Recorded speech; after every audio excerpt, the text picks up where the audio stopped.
You'll need to clear out the guest room by next month, Mom. We're converting it into a nursery. I looked up from my birthday cake.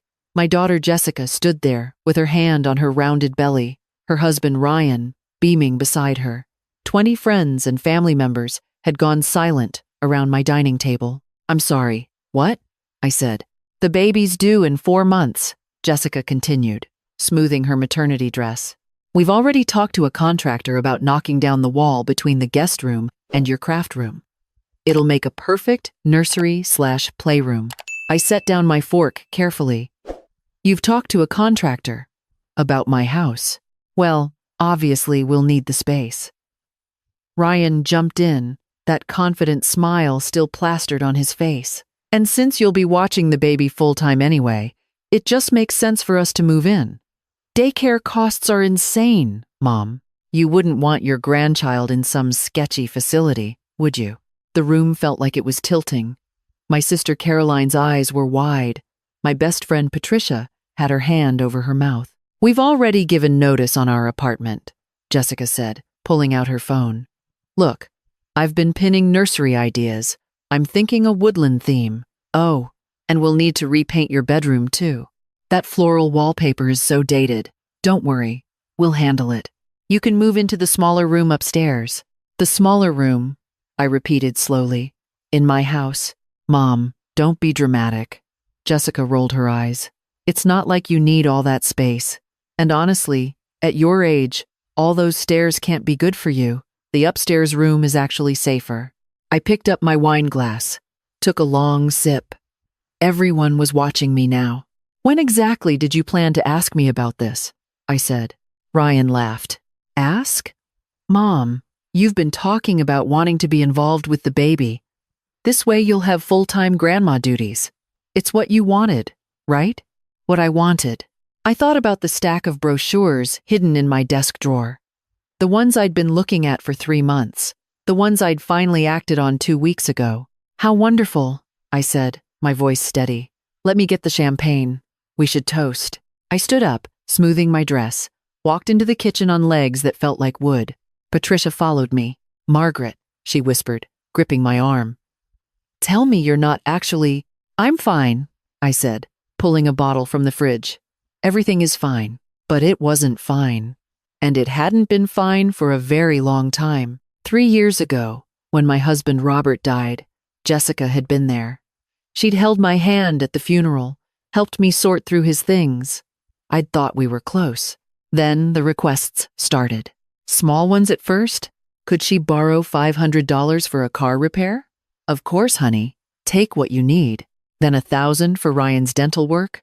Then $3,000 because their apartment had a mold problem and they needed to break their lease. I'd paid for their wedding. $25,000. Jessica had promised to pay me back. But whenever I mentioned it, she'd look at me with those hurt eyes and say, I can't believe you're keeping score, Mom. Dad wouldn't have kept score. She was right. Robert wouldn't have. He would have given her everything and asked for nothing in return. That's what had killed him, actually. The stress. Working overtime for years to pay off her college loans when she'd dropped out junior year. Having a heart attack at his desk at 61 because he couldn't say no to his baby girl. I poured the champagne, arranged glasses on a tray. When I returned to the dining room, Jessica was showing everyone her phone. See, we're thinking a mural on this wall. And Mom's craft stuff can go in the garage. She barely uses it anyway. My craft room, the one I'd spent 2 years setting up after Robert died. My pottery wheel, my kiln, my shelves of glazes. The one place in the house that was entirely mine. To new beginnings, I said, handing out glasses. We toasted. Everyone congratulated Jessica and Ryan. My daughter hugged me. Thanks for being so understanding, Mom, she whispered. I knew you'd be excited. I smiled, nodded, drank my champagne. The party wound down around 10. As people left, Jessica cornered me in the kitchen. So, Ryan and I were thinking we'd start moving stuff in this weekend. Just some boxes at first. Oh, and Mom? She bit her lip. Could you maybe not schedule any pottery classes or whatever for the next few months? The baby will need a consistent routine, and I don't want strangers coming in and out. Strangers, I said. You know what I mean. And no loud music or TV after 8. Babies need quiet. She patted my arm. Don't worry. You'll adjust. It'll be good for you to have purpose again. Purpose. After she left, I sat at my kitchen table. The house was quiet. Too quiet. Like it had been for 3 years. I pulled out my phone, opened my email, read the message for the 10th time that day. Dear Mrs. Margaret Chen, we are pleased to confirm your position as Activities Coordinator aboard the Pacific Dream, departing from San Francisco on September 15th for a 6-month voyage. I'd applied on a whim. A friend from my book club had done it after her divorce. Spent 6 months sailing around the Pacific, teaching art classes to passengers, making new friends. She'd come back with a glow I'd envied. You should do it, she'd told me. You're only 62, Margaret. You've got decades left. Don't waste them being somebody's free childcare. I'd laughed it off. But the idea had stuck. Then last month, Jessica had casually mentioned that she was pregnant, and in the same breath said, so obviously we'll need to figure out childcare. Ryan's mom still works full-time, so the unspoken expectation hung there like smoke. That night, I'd filled out the application. 2 weeks later, they'd called. The pay wasn't much, but it included room and board. And 6 months away from here, away from being needed, being useful, being taken for granted. I'd said yes before I could think twice. Now, sitting in my kitchen with my daughter's proclamations still ringing in my ears, I felt something I hadn't felt in years. Relief. I slept poorly that night. Kept waking up to phantom sounds. Jessica's voice saying, your grandchild. Ryan's confident laugh. The contractor coming to knock down walls. In my house, in the space Robert and I had bought 30 years ago, that I'd paid off with his life insurance money, that I'd mourned him in, that I'd slowly, painfully learned to live in alone. At 6 a.m., I gave up on sleep, made coffee, opened my laptop. The cruise line had sent additional paperwork, medical forms, emergency contacts, a welcome packet with photos of the ship gleaming white decks, a sunset over endless ocean, laughing, people dancing under string lights. Your adventure begins here, the header read. I clicked through the employee portal. My cabin assignment. The activity schedule I'd be helping coordinate. Art classes, dance lessons, cooking demonstrations, shore excursions in Fiji, Tahiti, Bora Bora, New Zealand. Places I'd always wanted to see. Places Robert and I had talked about visiting someday. Someday had never come. He'd been too busy working, too busy making sure Jessica was taken care of. Well, Jessica was 34 now. She had a husband, a career in marketing that paid well. She could take care of herself, except she didn't want to. It was easier to take. My phone buzzed. A text from Jessica. Morning. Ryan's bringing boxes today around noon. Can you make sure you're home? We'll need help unloading. I stared at the message. Started typing a response, then deleted it. Started again. Deleted again. Finally, I'll be here. I couldn't tell her yet. Not like this. Not over text. But I also couldn't let them start moving in. Once their stuff was here, it would be harder. They'd have established residency or whatever. Jessica had a way of making things permanent before you could object, like the time she'd brought home a puppy in high school without asking. By the time Robert and I said she couldn't keep it, she'd already named him, bought supplies, told all her friends. We'd looked like monsters for suggesting otherwise. The puppy had stayed. We'd paid for vet bills, food, boarding when Jessica went to college. When the dog got old and sick, guess who'd paid the $3,000 surgery? The dog had lived. Jessica had graduated, barely, moved out, left the dog with us. He died 2 years ago.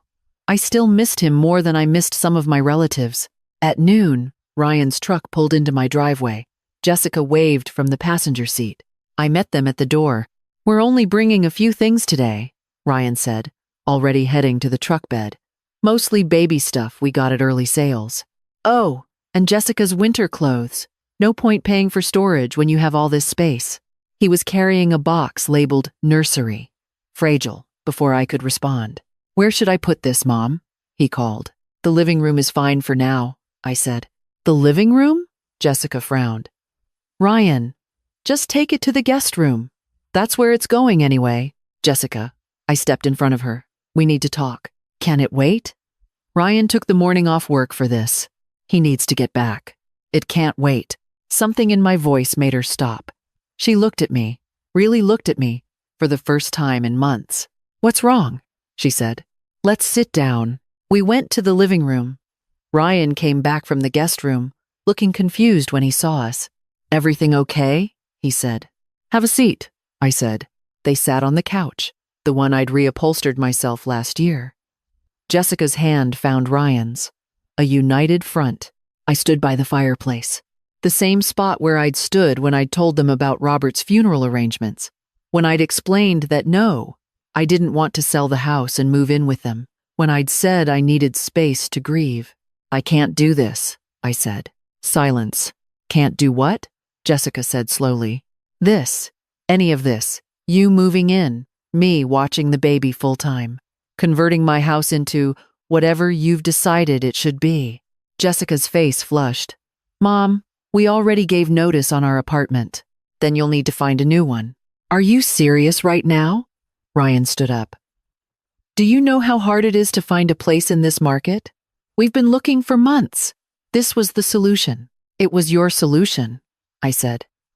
Nobody asked me. We didn't think we needed to ask, Jessica said, her voice rising. You're my mother. You said you wanted to be involved with the baby. Involved. Not a live-in nanny. It's not being a nanny when it's your own grandchild. Then what is it, Jessica? Because it sounds like a job? 40, 50 hours a week? And you're not planning to pay me. You're not even planning to ask nicely. You just decided. I can't believe this. Jessica stood too, her hands on her belly. You're being so selfish. This is your grandchild. Your first grandchild. I know. Then how can you? Her voice cracked. Dad would have wanted this. He would have been so happy to help. And there it was. The card she always played. Your father, I said, carefully, worked himself to death trying to make you happy. I'm not going to do the same. Jessica's mouth fell open. That's not fair, isn't it? Jessica, do you know how much money I've given you in the last 3 years? I don't keep track. $68,000. The number hung in the air. That's not you offered.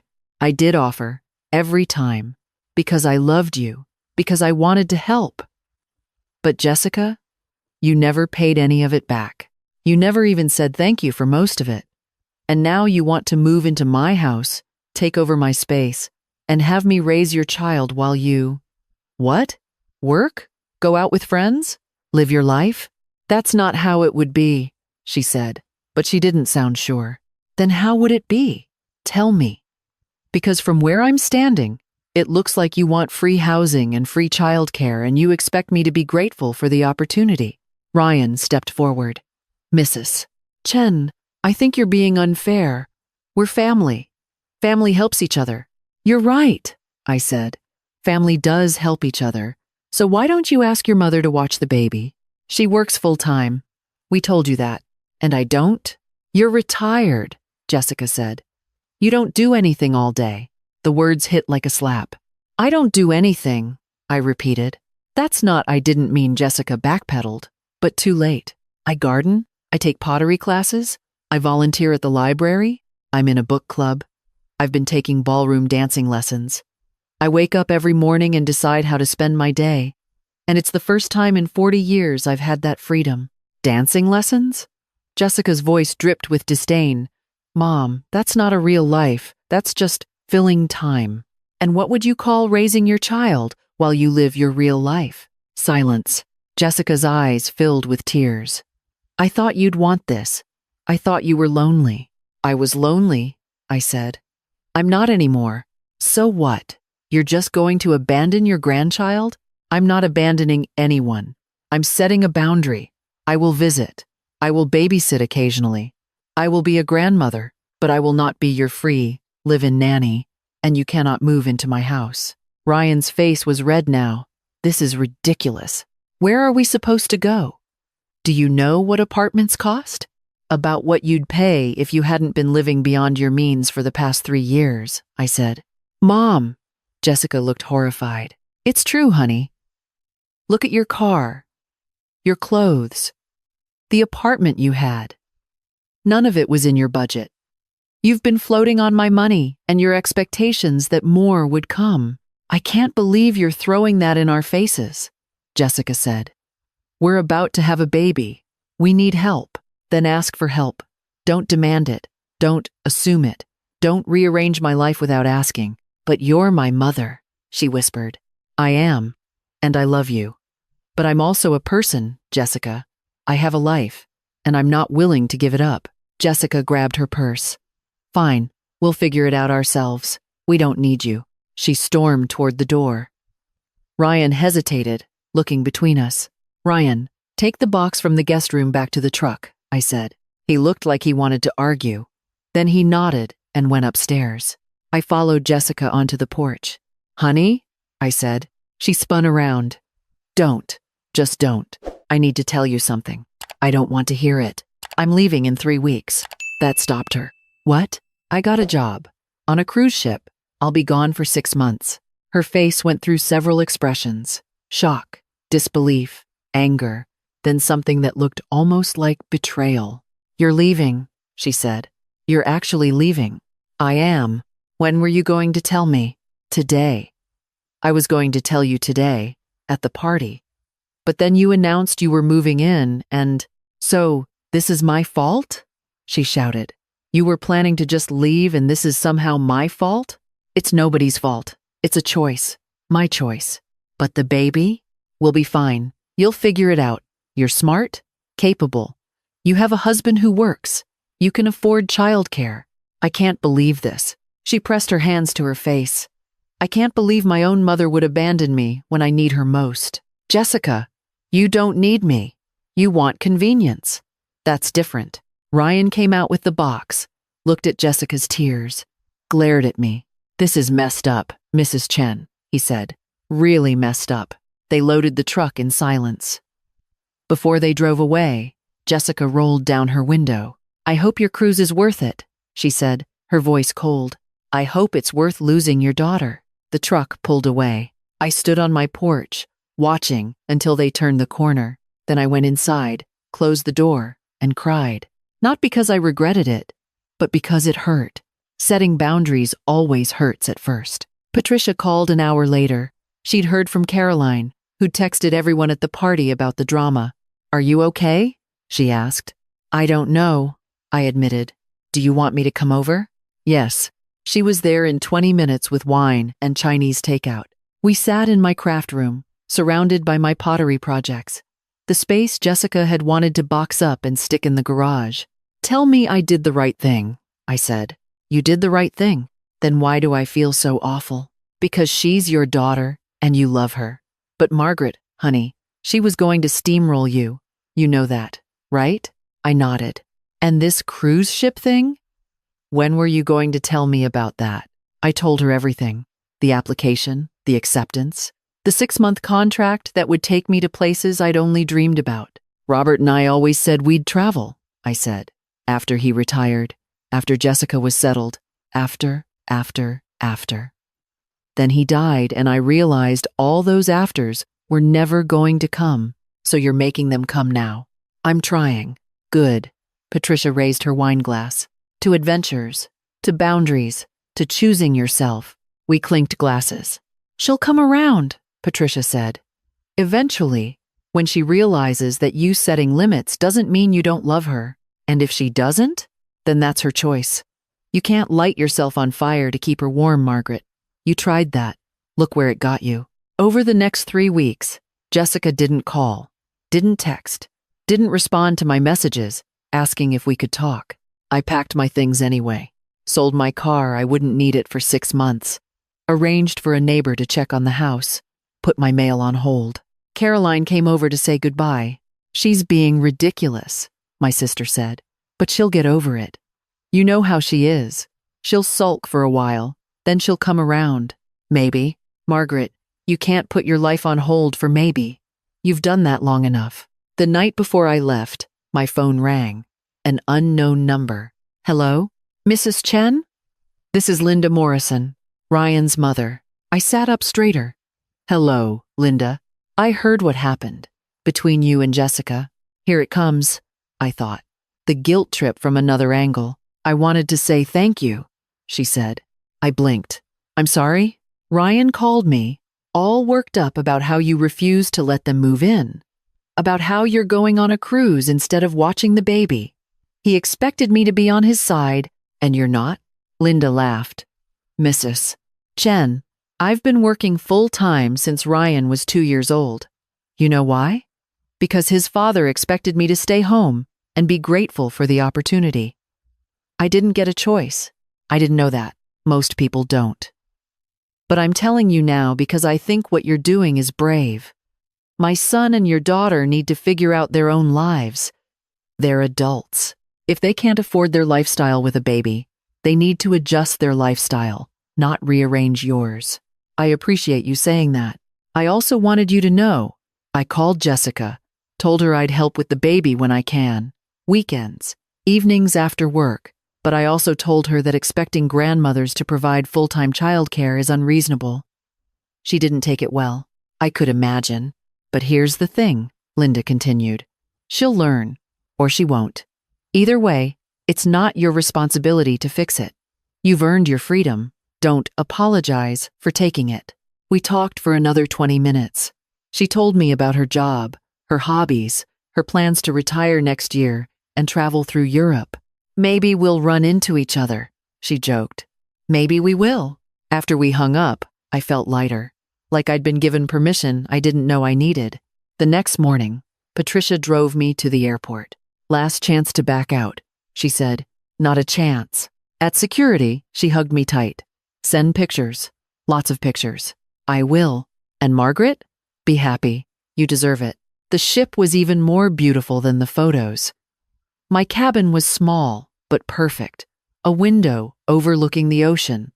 A bed that was just mine. Space that nobody would claim or rearrange. I stood on the deck as we pulled out of San Francisco Bay.